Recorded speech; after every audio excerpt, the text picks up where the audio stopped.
our sights then on what will be the Western Conference champion. Boy, I'd have to give this one to Milwaukee in 6 if I were a betting man. That's the exact number I had written down, Milwaukee in 6. I feel like they can win their first 2 at home. Maybe they slip up at some point in games 3 through 5, but they're going to get another win at that point and then go take care of business in Toronto. That's just what it feels like. I also see them winning in 5. I feel like Bucks in 5 or 6 is what's going to happen in this series. I just don't feel like Kawhi at the pace he's playing. What I saw in Game 7 was a lot of guys that there was a reason why Kawhi had to take 41 shots in that game. And he just didn't have enough around him. And it feels like the Bucks just have more guys that know their role. They play within that system very well, where Philly feels like you had a lot of guys just kind of going all over the place and a mismatched crew that they didn't even have a system. It felt like they were just sort of playing a freestyle pickup type game where I think Milwaukee's they're going to hit them in waves. And the fact that you have Giannis leading the charge and you have all that shooting, I think they're just going to wear the Raptors out. They're a deeper team once they get Brogdon back going. All that stuff matters when you can keep a guy like Giannis in that high 30 range and you don't have to push him into the 40s. You just keep him fresher. It's not that he can't do it, but you're going to keep him fresher for those games. I don't know if Toronto's going to have that luxury. So I like the Bucks to make it to the NBA Finals. So, Rick, the last series was one that you weren't such a big fan of. I actually liked the series, and that was Denver and Portland. So give me your take. Why didn't this series resonate with you? I guess for me, it was the same thing as what I just said for Milwaukee and Toronto. With Denver and Portland, I didn't feel like there was a lot there that moved the needle for me. I don't feel like Dame had the kind of games he had in the first round series. And so, yeah, you had good performances from Dame. You had CJ McCollum, who's fun to watch. Jokic, like you said, just seemed to get tired out there after that big overtime games. And yeah, it was good team basketball, and they pushed it to 7 games, and there was an exciting ending. So I think from the NBA standpoint, what really more could you ask for than a good 7-game series of basketball? But for me, there wasn't just enough star power on the floor for me to be drawn in like I am with these other series. Well, I'll tell you, I like this series because, now, number one, I didn't like this series because every damn game came on so late. And I still don't understand that from a league perspective, why you want to be starting games at 10:45 or so on the East Coast, and then they don't get over till past 1 o'clock. There was a 4 overtime game in this series, and probably everybody east of the Mississippi River didn't even get to see it because it was such a late game. But you had a guy like Jokic playing 65 minutes in that game. I just felt like they were 2 teams that just matched up very well. And they just, for a 7-game series, they just played some really good games within those series. And you saw it play out in Game 7 where it was just a hotly contested game. It was some good matchups. You got to see star power take over throughout this series. I just think it came down to the fact that Portland had 2 guys that could score the basketball. They had 2 all-star caliber guys in McCollum and Lillard who they didn't really have great games together, but one of them was able to pick up the load, and Denver just didn't have that. Yeah, they had Jokic, but he can only do so much playing a sort of a point center. The games where Denver got contributions from Jamal Murray, they were really tough to beat. The games where he massively struggled and went 4 for 18 from the floor were the games that they just couldn't get over the hump. So I just felt like it was 2 good young teams just playing close games, playing hard in those games. Yeah, they didn't have the name recognition from that standpoint.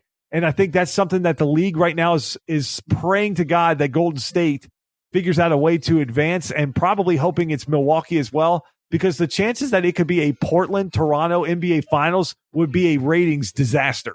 You and I might be the only ones watching it. Yeah, we might get a lot of traffic because we'll be the only ones on a podcast talking about that series, and maybe nobody would even care at that point. I just would have to think that would be one of the lowest rated NBA Finals of all time if that works out. But I think on the flip side, if you get Warriors, Bucks, I think that's going to turn some heads. And that's actually what I hope it is. I hope it's the Warriors and the Bucks. I think Giannis's star power. I think everybody does. Yeah, his star power would rise so high if he got into the NBA Finals. I think a lot of people would recognize him then as a household name. I mean, he should be a household name already, but I just think the market that they're in, Milwaukee, the Bucks, it's just not a flashy, sexy team. I don't see a lot of people wearing Bucks jerseys. Even around here in Central PA, you're going to see Lakers jerseys, you're going to see Knicks jerseys, you're going to see Heat jerseys, you're going to see whatever. You don't see a lot of Bucks jerseys, right? And I think for him, being in the NBA Finals would be huge for his marketability. For the Warriors, I just think they're fun to watch. I mean, I can't stand them, but they're fun to watch. And if you want entertainment value out of the NBA Finals, I think Giannis and the Warriors is where it's at. And I think, too, if it does work out where it's Warriors-Bucks, it is a perfect scenario for the NBA because there is a lot of people that feel like you do about the Warriors. They love to watch them play, but they love to watch them get beat or to go through struggles. And then you bring in Giannis, who is basically the baby face for a wrestling turn. He's the guy, he's the crowd favorite at this point. He's going to be the underdog. A lot of people are really going to root for the Bucks if that's the series that comes out of there, where I think even if it's Toronto and the Warriors, then it's a weird series because there's still a lot of people. Kawhi probably won a lot of fans over from that shot, but NBA people, there's a lot of people that really don't like how he handled his last year with the Spurs. So I think for the NBA, best case scenario, this young and up and coming team versus almost like the Yankees were, where it was this evil empire out there. And baseball was able to build off that because people either love the Yankees or they love to hate the Yankees. And I feel like the Warriors are in that bucket where the Patriots, yeah. Yeah, people like to watch KD and they like to watch his greatness, but they really don't root for him because he jumped on this Warriors team and he's got the burner accounts and he just kind of does some really dumb stuff. And then Steph just find ways to sort of irritate people, and Klay's off drinking chocolate milk and in weird ads talking about quitting. And then Draymond's sort of the X factor where you never know when he's going to explode and kick someone between the legs.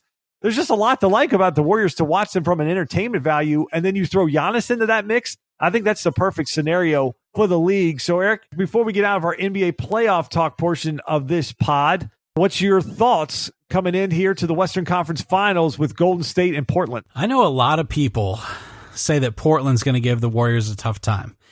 And maybe they will. Maybe I'm completely off on this. Are you thinking Warriors with or without KD? Even without.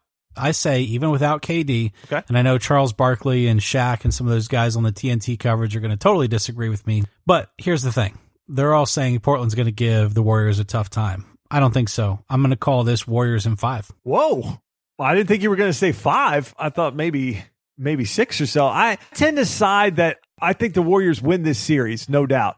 But I do feel like Portland's going to give them a challenge because when I look at how the Rockets played the Warriors, it felt like the Rockets played a lot of games really bad. And you looked at the score and it was like, how the hell are the Rockets within 4 in this game? Or how is this a 2-possession game? Or how's this a 3-possession game when it feels like the Warriors have dominated? It's like they couldn't put them away till later, and the Rockets sort of were their own worst enemy, and Harden didn't have a number 2 guy. Now, Portland, if they're going to be in this series, they have to have production in basically every game in the series from both Lillard and McCollum. They can't have one of them that just has a god-awful shooting night. If those two can be a threat in this series, I feel like they're going to give the Warriors a run for their money. And the reason I think that is they can't hide Steph in this series. He's going to have to guard McCollum or he's going to have to guard Lillard a lot of the time. The only bailout he'll get is if they run 3 guards and bring his brother in, Seth, and maybe he gets to guard him because they play a similar game. But if he's on Lillard or McCollum, they're just going to go at him. They're not going to be able to hide him like they could. CP3 was not the same guy. They could sort of put him in the corner versus and let him off on Eric Gordon on time at times even. He's not going to have that luxury because there's going to be such a height advantage. It's not like they can put him on Aminu, and then they're probably going to play a lot of Cantor and Collins.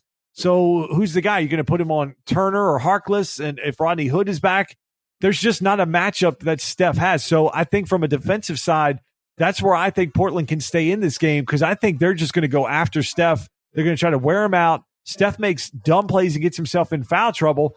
And if he does that and KD misses 2, 3, 4 games in this series, it could easily be 2-2 going back to Golden State for Game 5. Yeah, and I will say, though, that you get a lot of games there in that Houston series where Thompson and Curry also did not play very well. Yeah, they didn't really shoot the ball. You're right. They didn't shoot the ball well until Game 6, really. Yeah. And the end of Game 5. So I totally agree with what you're saying in terms of the Rockets kind of played ugly, and yet they were kind of in a lot of those games. But had Curry and Thompson put up their normal percentages behind the arc, I don't think a lot of those games would have been as close as they were. So if Curry and Thompson could do what they do best, which is be the Splash Brothers, even without Durant, I think you're going to get huge performances from Draymond. Now, the thing about Draymond is he's going to be up against a lot of bigs on this Portland team, your Cantors, your other guys down below, that I think he's going to have to be careful, though, that he doesn't get run out of this series from an attitude and sort of a distraction standpoint. So that's going to be an interesting thing to watch for me. But then I think Iggy and Livingston have to be big for this Warriors team in this series, because if they shoot lights out like they're capable of doing it. Livingston came up big in the finals a couple years back. Iggy, like I said, was a finals MVP. These guys have experience as a unit, and I think they can do it. But you're going to have a high percentage from this Warriors team. If you do get that, that's where I feel like it's Warriors in 5.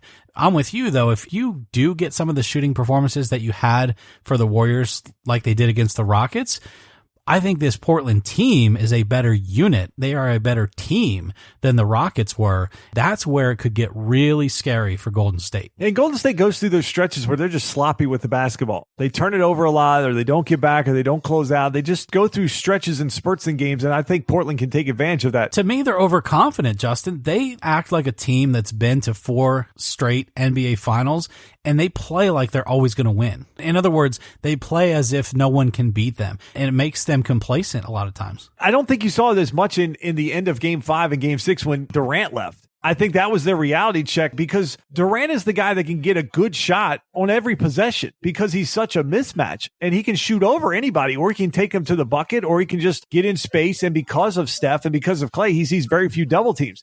And I think they get spoiled at that. And I think that's why Clay and Steph have these shooting slumps, because Durant can get a really good shot. So how are we going to run this offense now that we can sort of take some of the bad shots that we need to kind of get us going? Because pulling up from 30 feet for Steph is probably not a great shot.